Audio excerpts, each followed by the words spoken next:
Nobody needed another Spider-Man movie starting the whole story over from scratch. The last part one with Tobey Maguire was barely a decade ago.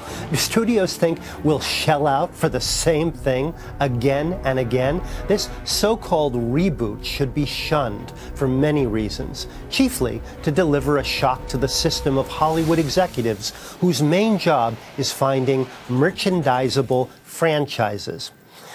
The problem is, look, I know it'll only encourage those studio creeps, but I loved it.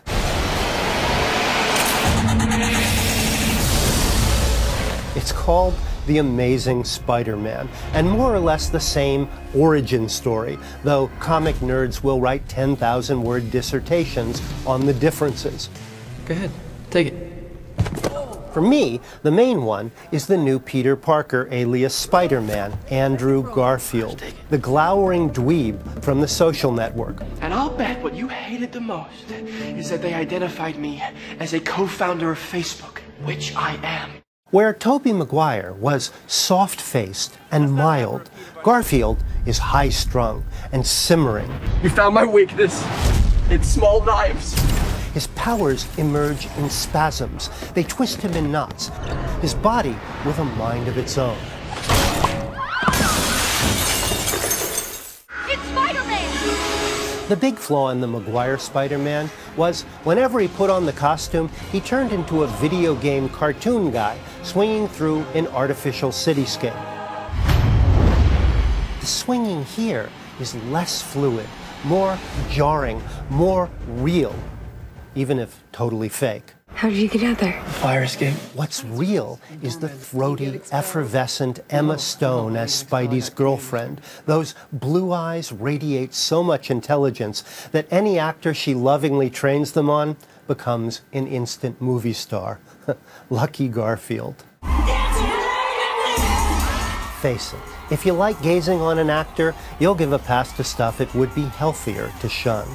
Which is the hook of Magic Mike, the hugely enjoyable male stripper morality play by director Steven Soderbergh. Soderbergh likes to show how capitalism transforms sex into a soulless commodity. You don't want to know what I have to do for 20s. You know what? I don't. Channing Tatum plays the title character and finally holds the camera like a star instead of another generic hunk. He once worked as a dancer and still has the moves, along with the faint embarrassment that comes from having outgrown this brand of exhibitionism.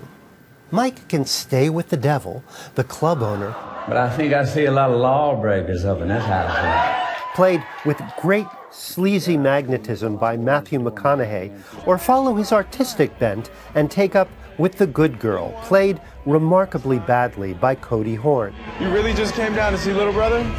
No, I was hoping this was all a joke. Ignore the outcome, dig the dancing.